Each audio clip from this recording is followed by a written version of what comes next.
Welcome into the Washington Beat Dallas Alumni Roundtable presented by Pepsi, the official soft drink of the Washington football team.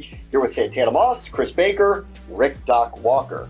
Boy, about 4 weeks ago, not sure we knew that these two games against Dallas in December were going to mean what they mean, but they really do. What a weekend we have. I think the football gods just knew that this game had to be a special, meaningful game. And they basically said, hey, we're going to get this football team going at the right time of the year. So coming into this week, we have something to talk about other than what the Dallas Cowboys has been doing. Yeah. Hey, the Cowboys have me, this entire year, I've been scared watching them. Just like, man, this is what we have to get ready for. Mm-hmm. But to see our team refocus, rejuvenate themselves on that bye week, man, I'm looking forward to the matchup. Defense really turned around the last month for Washington. It's really made this an interesting game.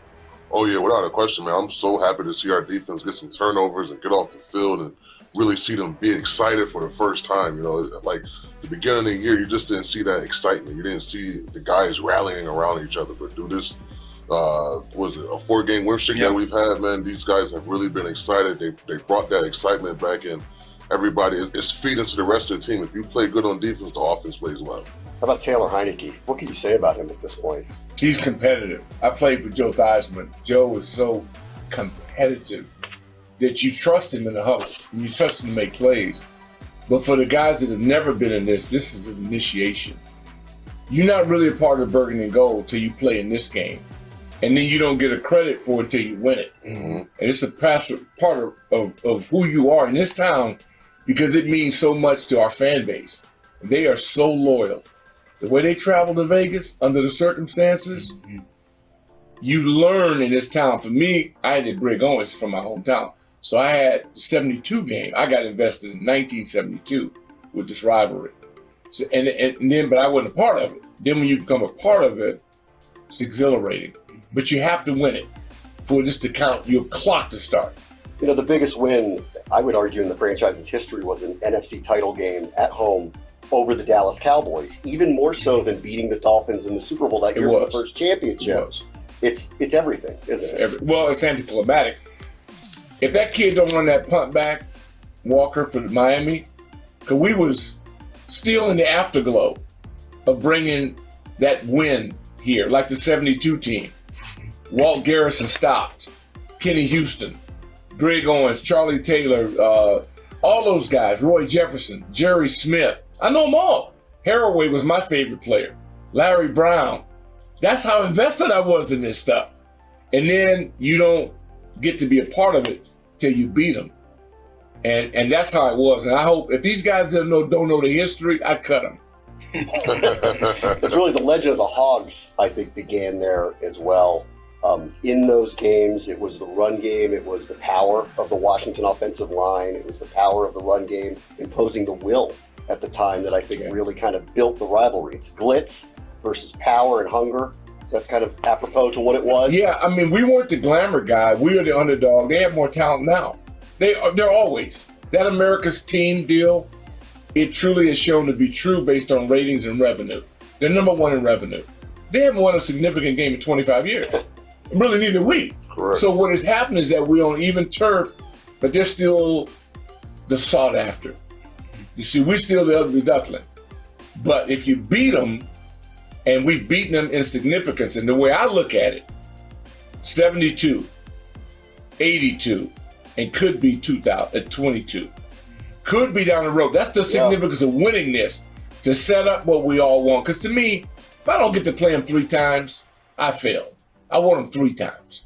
And to do that, we got to meet in the championship game with all the chips on the table. Mm-hmm. You played in college at as glitzy a program as you possibly could play. Mm-hmm. And then you saw this version of a rivalry from the other side where it's not the glitzy team. What did the rivalry kind of mean to you when you were playing? It's crazy because I come in here in 2005 and it was almost like I was the only one excited about the trade. I talked to the media people here and they was like, how does it feel not to be wanted? Yeah, you mean? I'm happy to be here in Washington, And I absolutely am wanted because they gave me a new deal. But, I understand how this thing works now being on this side. And even then, as a player. But I had no clue about what the Dallas Cowboy game meant you know, when they faced the Washington Redskins at the time. We was called the Redskins. And look, I grew up a San Francisco 49er fan. People would wonder how. I was a Joe Montana fan. I was a Jerry Rice fan growing up. But so I've always watched those guys get to the end and fight to be into that, you know, to the big dance, the championship. But I had no clue what I was getting into, you know, that second game of the season up there in Cowboy Stadium. And to win that game, to come out of there oblivious, naive, you name it, anything you can think of, I walked out of that stadium like, didn't even know to the magnitude of what I had done. I didn't know it until I got here, I got back home, and I'm just doing what dads do that have kids up here that play football.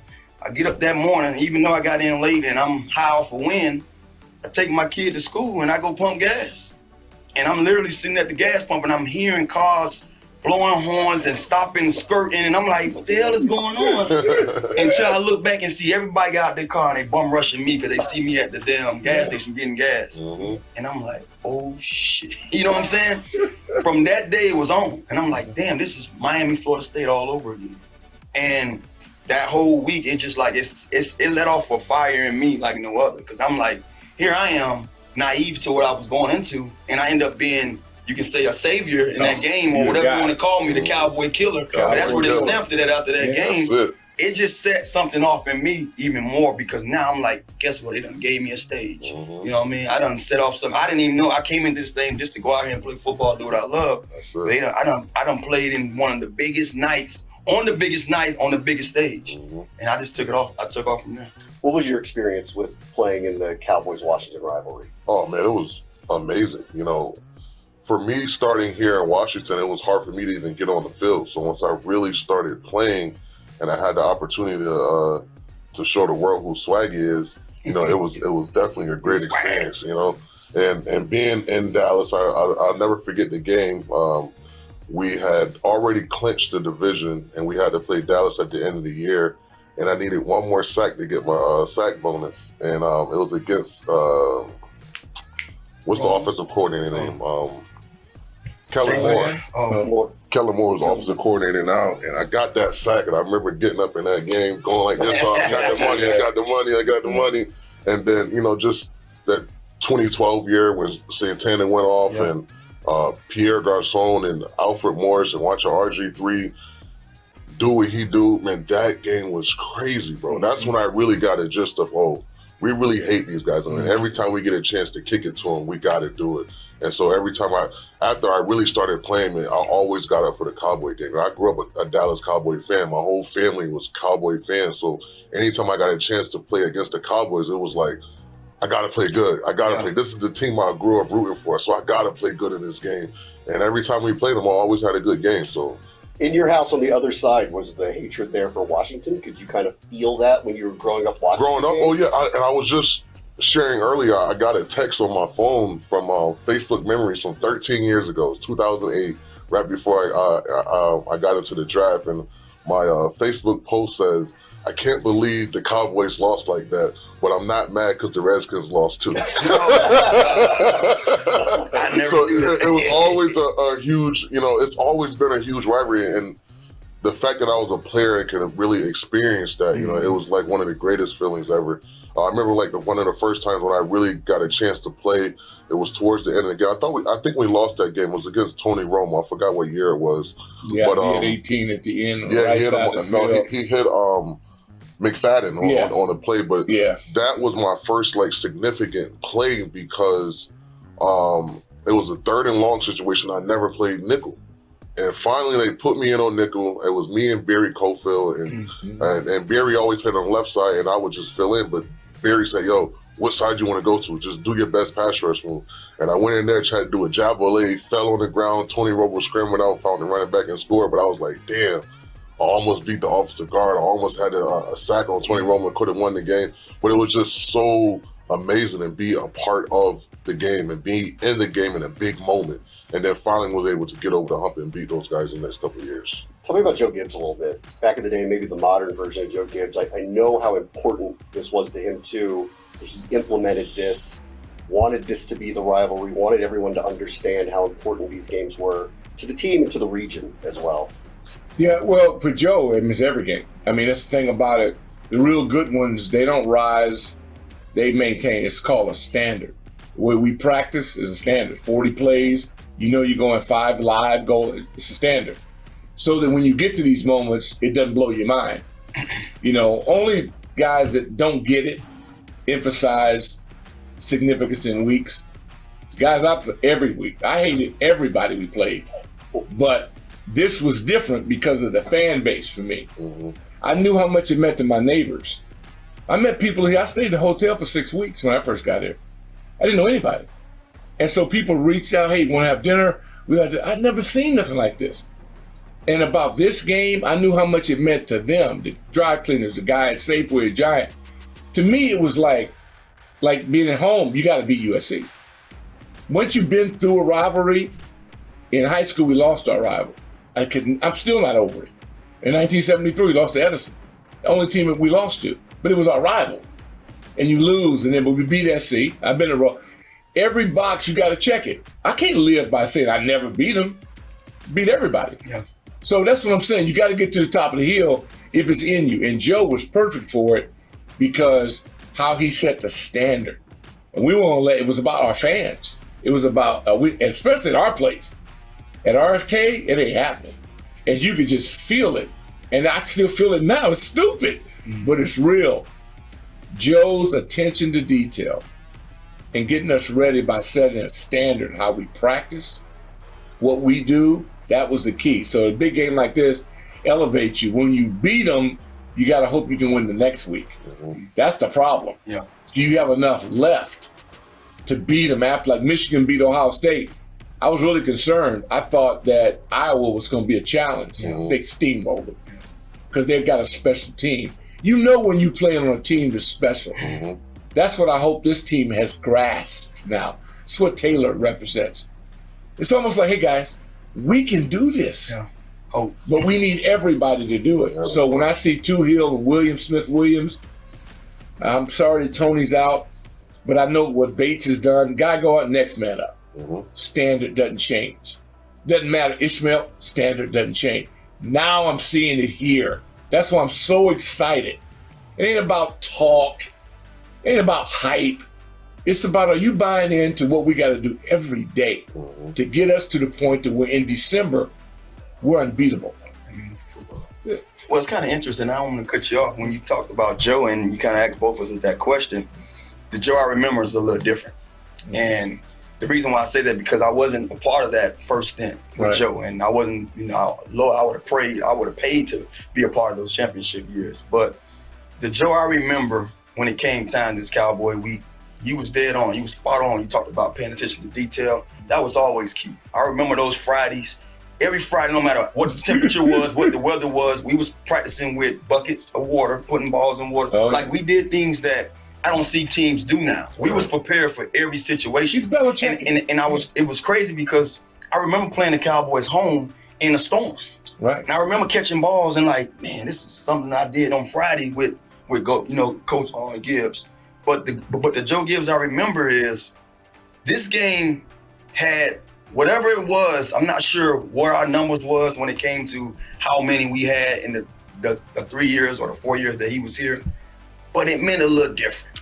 And he took it a little personal. And I think it was because of Tuna. Mm-hmm. Bill Parcells wrote it was something in the ESPN magazine or something. They had him on the front page. And he spoke about us fouling.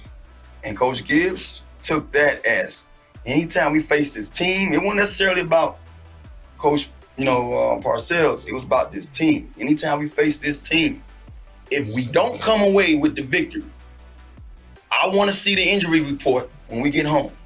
And they better have a lot of guys saying they're in the training room. Mm-hmm. And he took that to heart. He said that if you don't beat them up physically through the game, and we don't win, they better be hurting the next week facing anybody else. And I promise you, I remember having a tough one.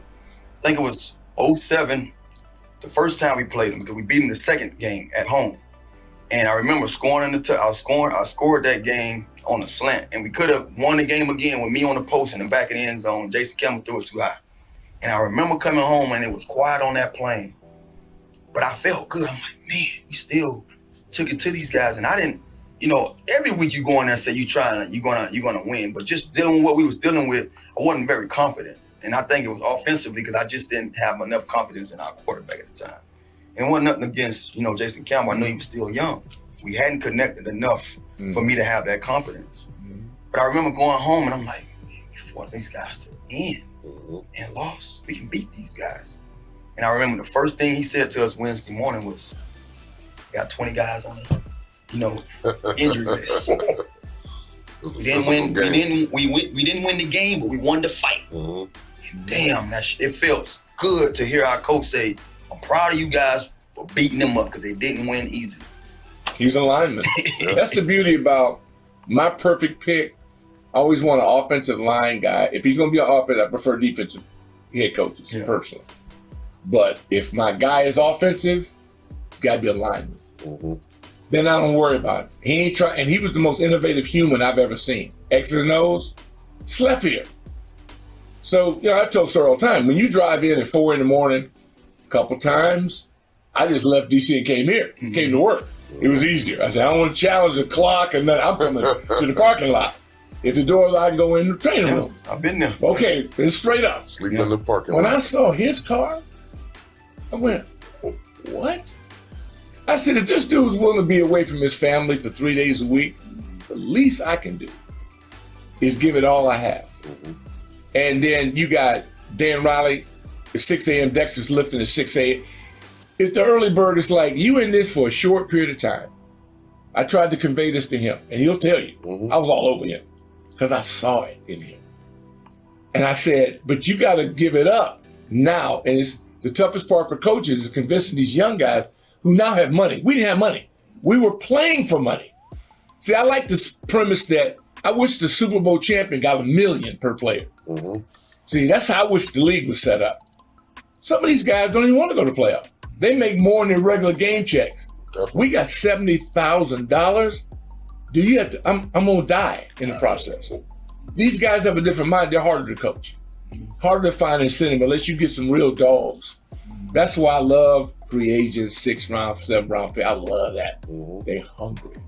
I ain't got to convince them time to be here. If I got to tell you when to get here, I'd cut you. Tell me what position you're going to play, I'd cut you. They don't get it. Now they're starting to. Starting to happen. You know, Ron talks about culture. To me, it's very simple. It's about winning. Period. I don't care who you are, what religious you are. I don't give nothing about that. How hungry are you? How important is this that we win the damn game? I'm not in this for money. We're in this to win it. And if you can't get that process, I get rid of you. We pay too much for trash. And I'm saying that you got to define it, and it happens out on that practice field. So that over the years, you know, after 20 years of this, I hear too much garbage. I don't want to do this. You know, dude, you be out of here. Right. I don't need you. I can win with less, and they're doing it. That's why I like this group. You were part of really the early start of the rivalry ramping up. Two teams were very good at the same time, collided in the playoffs. They haven't played each other in the playoffs since. You had that moment in that game. You found out what that meant to the community by doing the things that you did at a gas station in the morning. I told him for life. Yeah. I told him 2 weeks, the rest of his life. That's right. Yeah. I already booked him for Friday on my podcast. Our boy Killer. For the rest of his life. That's the beauty. Darren Talbert, if he was in this town, was a god. Put that reef in their locker room. Yeah, rest in peace. Ken Houston, the best. They need World Grant, Dexter Grant, Prize Bull, Chuck Mann, John Dirty Al. It just, Riggo, I can go on and on and on about one game played twice a year. That's right. So for you, you know about what's going on, you hear about it, you start to feel it. Longer you're here, you realize Dallas Week's a thing. When you're in it, does the game feel different? For me, a little bit, because I grew up a fan. So I always had like an extra notch for me, you know what I mean? And plus my dad was a Cowboy fan, so it was like, sometimes he'd be like, son, I want you to play well, but don't hurt Romo, you know what I mean? So it always, felt good to go out there and play good against those guys. And anytime you play against someone in your division, you're fighting to get into the playoffs, so you gotta win these games. And I believe it was that year in 2012. No, I think it was the year when we played with Kirk, and he was our cousin. Oh yeah. And he was our quarterback. After we won that game in Dallas, we came back here. This whole stadium was, I mean, we couldn't get into the parking lot. Like, it was packed. Unbelievable. I was like, this is how, we didn't even win a playoff game. We just won a game just to get into the playoffs. Yeah. You know what I mean? And when you saw how much it meant to the fans just for us to get back into the playoffs, it was crazy. 3 a.m.? 3 a.m. 4 a.m. I was on that bus. The security couldn't even get through. We couldn't even get to our car. We literally almost had to walk off the bus and walk to our cars to leave here. So when you know how much it means to the fans around here, it's just unbelievable. Like, it gives you that extra juice. Hey, we might have lost every game of the season, but if we beat Dallas twice, we'll be okay. Yeah, you know what I'm saying? We'll have hope for next year. For you, after you found out what that meant, did the games change from that point forward when you played the Cowboys? I was always geeked to play each and every week. I mean, if you ever watched me in the locker room, my preparation was always the same. I was so structured in things. Like, I would do things. If I ate something the week of, I'm going to eat it again next week just for that success, just to have that same opportunity. And even if I wasn't successful, didn't have the same outcome, I'm still going to do it the next week because that's how I was structured. I was wired different. But Dallas was always special because not only did I have a great career here as a Washington football player, but that week I knew the book was going to be thrown. It was going to be opened up for me because they knew, when in doubt, 89 going to do something, And it was funny because you get different coaches with the same philosophy. Cowboy week, Tanner, you ready? Oh, you want to talk to me now today? Y'all want to talk today? I've been ready every week, but since today is more special, I mean, it'd be funny because like I would come in the room.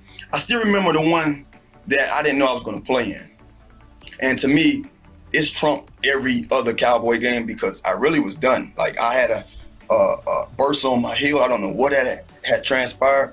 I believe it was 08 or 06. It probably was 08, and I was out a couple of games. I had just played Revis, and Revis rookie season. I came back home and talked about how good he was, and I missed the next 2 games because he fell on my heel when I was catching the ball, and I was out. And I remember Dan Snyder coming to the training room. You ever seen Dan in the training room? And I'm laying on the table. I'm just sitting there. And he walked in. Where's Tanner? He didn't know how he had this little walk. He's like, where's Tanner? So I'm sitting there like, I'm right here. Dan, what's good? You playing this week? I almost like, is that a trick question? Like, he was like, what we got to do to get you right? So then I sit up and I'm like, oh, well, because I'm just that type of person. I would have easily said, man, I just ain't playing. But I knew the magnitude of the game. I said, yeah, this Dallas week, huh? It's like, damn, I damn sure don't want to miss it, Dan, but if we can do X, Y, and Z, I might could give it a push. Can we do that on Thursday and see how I feel? No, Friday. Friday be better, right? I'm like, well, we do more on Thursday. Let me see you Thursday. All right, Thursday, we're going to give you something and whatever. We're going to wrap that shoe up, cut the back out, however it's going to get you on the field. It didn't work. I got out there. I was like, man, I said, but I know game day. If and back then we was using medicine, we was getting Toradol. So I'm like, Toradol, I can't take it during the week. But I know if I take this Sunday, and I had a little secret juice. The punch. Everybody know I had. It's not a secret that I had a secret That thing juice. was taped up. At that time, it was secret before I let Dan know about it. I said, Dan, well, you know what? I could take something before the game on top of the Toradol. He like, you for real? It's like, yeah, I mean, you ain't got to tell nobody about it, just between me and you. And I went out there pregame. I remember walking to the stage. I got there early. I put my music on, and I had already had my shot. So I'm already walking around with a shoe on. I'm like, it's something different about this game. Yeah, I'm going to play regardless because I'm at this point. And I had my little punch, and I went out there, and I went through the warm-up by myself. Every coach giving me that nod. I'm like, oh, yeah, I'm playing tonight. And I tell you, I kid you not, I had a hell of a game. I had 100-something plus yards, touchdown. We lost, I believe. But that right there showed me, said, yeah, you know what? This game means that much. Because I went out here, and Dan, I remember after getting on the plane, he like dapped me off almost like, you know what, like, thank you for doing that. Because I went back, I had a boot on, you know what I mean? Because I knew I'm like, this thing gonna have a heartbeat in it now. But that was what I was willing to risk because I knew how much that game meant to the fans, to my owner, and to me, to be honest with you. Because I'm one of those guys. I can't go out there and do what I did 05 and not expect to do it again. Mm-hmm. That's the kind of pressure I was putting on myself. And it then never added up to that again. Because I've had more games where I had 2 tugs in their stadium and I scored touchdowns on them almost every time we played them. But it didn't add up to the 05. But that 07, the year that Sean passed, to beat them by 21 and me scoring that bomb touchdown. See, you know what I'm saying? You have moments when you remember and say, look, every time it was against this team. Mm-hmm. So to me, that always it's always stood out that I have a chance. You know, I tell my kids, I tell folks every day, and I just shared this story with them. When I was younger, you know, I got it out the mud. It wasn't no it was always potential. He's fast, he's quick. But I had to really always prove myself. And I remember telling myself before every practice, make sure that they know your number when you leave the field. Make sure they do something today that's gonna get everybody to say, saw that? Mm-hmm. And so that's how I was when I stepped on the field playing. It was no question that regardless of what the score was, I was gonna fight. I was gonna be out there. And that's what I appreciate when I hear the fans say, hey man, I remember you out there 4th quarter still playing. Regardless of what it was. Mm-hmm. But when it came to this team, it was almost like that brother that got more love from the mom and the dad. And I looked at him because he was our brother. You gotta think about it. You got guys on there that you grew up with that played on the opposite team. But why y'all looked at it as the American team? Mm-hmm. Yeah. Why we can't be the team? Like we done whooped y'all twice last year. Why we ain't looked at it? From the nation's capital. So it pissed me off a little bit Yeah. when I saw him at that stone in him, and I knew they the American team. So I might as well shine on the Americans team. That's Did it. any of that stuff ever really bother you? Because listen, Well, no. I'm old enough to remember. Relationships. Yeah, Like- I'm old enough to remember you guys kicking their butts at the most critical time of both these organizations, Yeah. and yet they're in the 4 o'clock window every week. Every Their week. star is shining. Jerry Jones is doing interviews. Their Yeah. cheerleaders are all over the cameras. They They're get the the most glitz and expensive. glamour. Right? Yeah. Well, they've done the best job of marketing themselves, and in terms of being relevant financially, they're the most expensive franchise in the world. It's not just football. Yeah. They're number 1 in the world. Big Okay, business. and it's also, to me, I think it's a sad statement for America. We used to be about winners. It's not the Patriots. It's them, which tells us we'll take the okie doke. All right. We're in the glitz and glamour, not substance. Yeah. That's to me, it's a black mark on Yeah. America. Yeah. And so, but for me personally, the late Ron Springs, Sean's dad, I recruited him to UCLA. I love we were boys. Thrill Hill. I look at Dorsett. We played together, played Hula Bowl, played Japan. Once you know these guys, it's not like we were enemies. Right. Didn't hate them, just wanted to beat them. And you are envious of the fact that they don't have to do as much as you have to do for recognition. All right. So that does affect you. But then again, our fan base and their fan base is here. I call them the roaches that are here, and I ain't mad at them. Cowboy Clay, Derek Day, all of them, they're my best friends. But we're competitive. So I'm at their house doing a game. If I'm not working, I'm with them. And I've been with him for 3 great moments. Seattle, when Romo botched the snap. Mm-hmm. I'm with him. You know what I mean? I was with him when Manning brought him back at Texas Stadium and beat him. When they were the number 1 throughout the playoffs, I was with him. We with each other in these moments. Best will win. And they've had theirs. We've lost some awful games to them. They got their own Santana version, killing us. Last second Romo throwing against y'all. Mm-hmm. Man, I cried like a baby. That's what this is all about. There's an old Thanksgiving Day game where Clint Longley beats Oh. Washington. That the generations talk Yes. about. Yeah. Right. Yeah, so that's why I think we're lucky to have it. You want to be worthy of it, and we have to win it. Gotta win it. Yeah. Gotta Let's talk about the schedule first and then this weekend a little bit. What was your initial reaction to 5 division games to end the season, 2 of them in Dallas, and the first meeting is not until December? Honestly, it didn't set in until the season started. I'm one of those guys. I don't try to look, at the schedule. But as I get, I'm like, who does this? Because I know about our division. Records go out the door, and no matter if you're the best or not, like any given Sunday, we can give it to one another.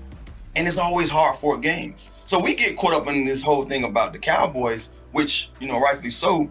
But The Giants have always been tough. Oh, that's right. The Eagles have always found a way to bring it to us. one. So I'm looking at this like, man, well, damn, I'm hope we have our thing going for ourselves because this could be critical, Right. you know, for both parties. And now I'm looking at it, it's lining up to be very critical. Genius. For the Cowboy, and it's like that throughout the whole entire league. So it's not just us dealing with this. So, you know, this is a moment right now where, and I hope these guys see this and are listening to this, because these are moments where you really can be made bigger than what you are right now. Mm-hmm. You know, you can have a good season, but if you bring us home, you bring us through this cloud. This is a cloud. Mm-hmm. These 4 or 5 games it's like a cloud of destruction. You got the Cowboys twice, you got the Eagles twice, and you have the Giants again. Yep. If you can 500 yourself out of this cloud, you're gonna be raised as a hero, because this division will line up to be, if we can beat these guys when it's time to, meaningful games to give ourselves that berth. Hey, you that dude. Mm-hmm. You said this was genius. You like this? I love it. It's just watching the rugby match between New England and Buffalo. Mm-hmm. That scrum. I mean, 907 game. it was unbelievable. 3 passes. I loved it. I was going, Belichick just said, let's get in the mud. Mm-hmm. Let's find out who's the toughest. Toughest team wins. And his Patriots with a baby at quarterback, and they show once again their philosophy is that it is one game at a time, and they know they got him again. I'm waiting on their rematch. Right. A lot of people didn't like it. Maybe it wasn't artistic to them.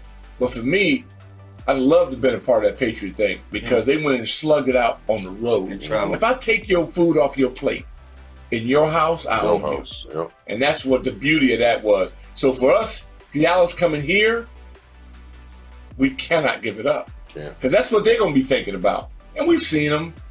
I see TD, I love him. 88, he's a beast. He was scared to death here last year. Mm-hmm. He dropped everything because he knew they're coming. Mm-hmm. And our people, and Del Rio has got, I think the relationship now is on point. Mm-hmm. They get it.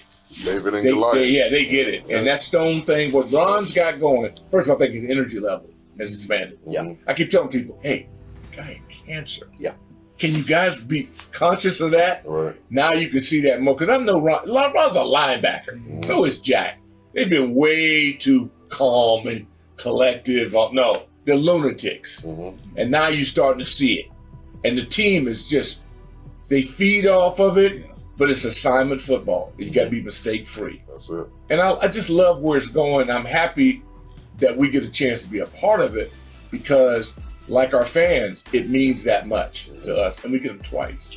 You know, this team's been very tough, resilient. The last 4 weeks, 2 stud defensive ends haven't played 3-4 weeks. 4th center, 4th kicker, offensive line jumbling people around. That's a backup quarterback. Didn't have a lot of experience. It's playing out there. Looks like a Pro Bowler right now. What do you make of this weekend as they take on a team that is a favorite coming into Washington?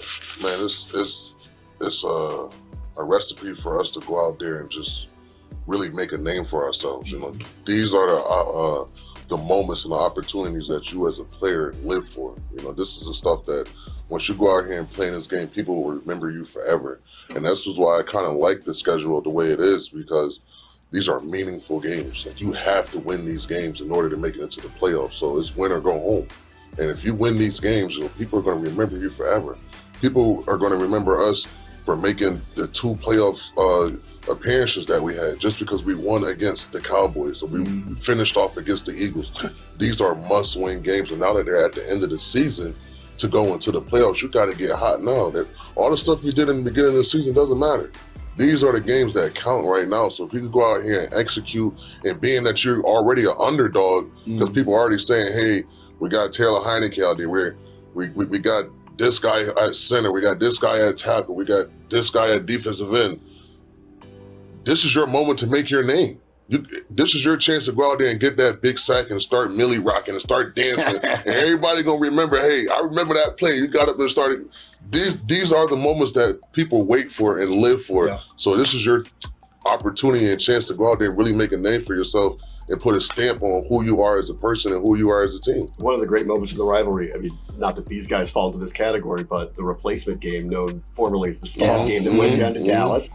a bunch of guys off in the street. Mhm. Most of the Cowboys crossed the picket line, 18 played, of them. a number of them Pro Bowl players Pro played in the Bowls, game. yeah. Those guys went down to Dallas and won. These moments happen, where guys you don't expect step up and become heroes in games like this. We were at the restaurant at Scoreboard at the time in Fairfax, and we had ABC had the cameras there, and Jacoby and a lot of guys who were there, and that's one of the craziest things.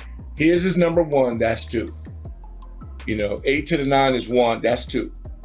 Because our replacement guys, they had Randy White played in that game. They started. And Joe Gibbs, I'm telling you, man, he can take your guys and coach them up, and they went down there and won. And I think it ranks, in this. And I don't know where, but I do know it ranks because Kenny Houston stopping Garrison. That's serious. Mhm. There's so many great moments in that. And RG3, I remember hugging him off the field down there. I just thanked him. Because we were like in the abyss for a minute. Yeah. And they brought it back to prime time to where I've not felt the electricity from 212. Yeah. I felt nothing like Unmatched. that. Unbelievable Unmatched, man. where it is. And I Unmatched. think this group has a chance to get to that. Yeah. Not this week. But if you get this week done, and you get the next week, when you get to go there, brother. I'd take a bus to be at that one. Mhm. Yeah. All right, real quick, what do you think this weekend? What do they need to do? Well, I stick to the strip. I'm pretty sure y'all heard me before the bye. Oh, yeah. Say these guys got to show me. Yeah. Every week since the bye, they've shown me. Yeah. I'm not going to jump now. Yeah. I understand they've been playing better. I'm always going to rep what I know, but they have to show me. And so I'm going to stick to it because I'm superstitious like that. And I want these guys to know that I'm not going to get off and now start babying and patting me on the back. That's like having a kid and you say, I want to make sure that my son is tough.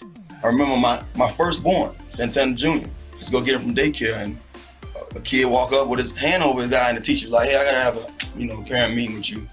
Are you being too rough with this kid? Yes. Being very rough. Yeah. Why? Because he needs to be tough. Right. He needs to see it so he'll know. But he come up and he dish it out on the kids. No, he's not gonna dish it unless somebody bother him. Right. So it's the same way with this team. They need to understand. I feel like those games that we lost early in the season, they found out. They found out what it feels like to be coming in here with so much hoopla and so much hype and not to really go out there and earn. They're earning it now. This is what you want. You want them to earn it.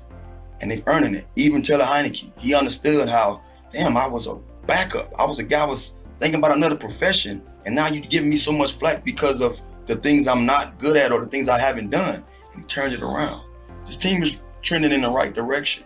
But I want them to show me, continue to show me.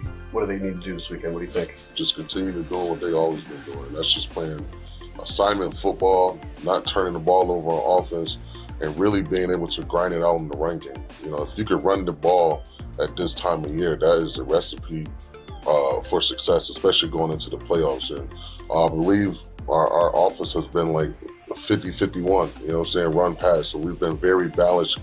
The defense can't really get a jump on what is going to happen.